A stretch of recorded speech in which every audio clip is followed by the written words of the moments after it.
আপনার জীবনের ডিরেক্টর শুধুই আপনি।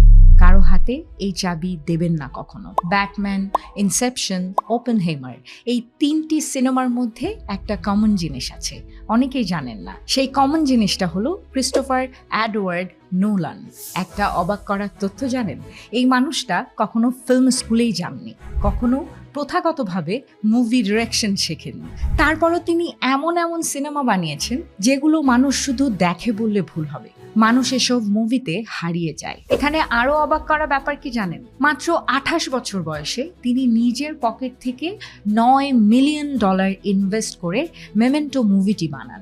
এই সিনেমা শুধু খরচের 5 গুণ বেশি আয় করেনি, বরং অস্কারেও নমিনেট হয়। এটা কি শুধুই লাক নাকি কোনো ম্যাজিক?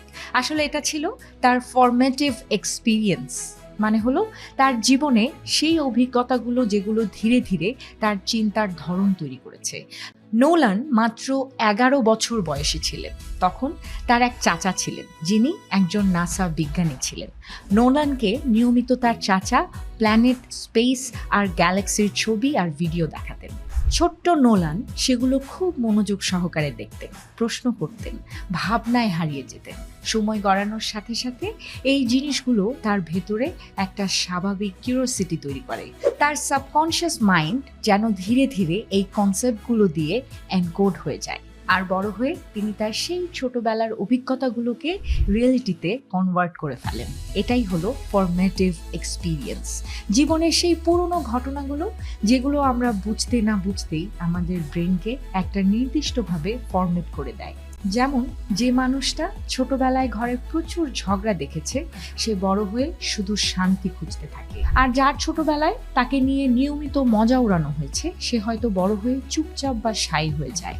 আর যাকে সব সময় দমিয়ে রাখা হয়েছে, তার ভেতরে জমে থাকতে পারে অনেক রাগ আর ক্ষোভ।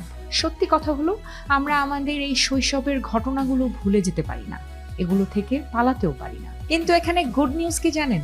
গুড নিউজ হলো এখন আমরা আর বাচ্চা নেই, এখন আমাদের জীবনের ডিরেক্টর আমরা নিজেই। আজ আমরা কি করছি, কি ভাবছি, কোন অভিজ্ঞতাগুলো নিজেকে দিচ্ছি, সেগুলোই ঠিক করবে আমাদের ভবিষ্যৎ কেমন হবে। কারণ একটা গাছের ফল মিষ্টি হবে নাকি টক, সেটা বীজের থেকেও বেশি তার যত্নের উপর ডিপেন্ড করে।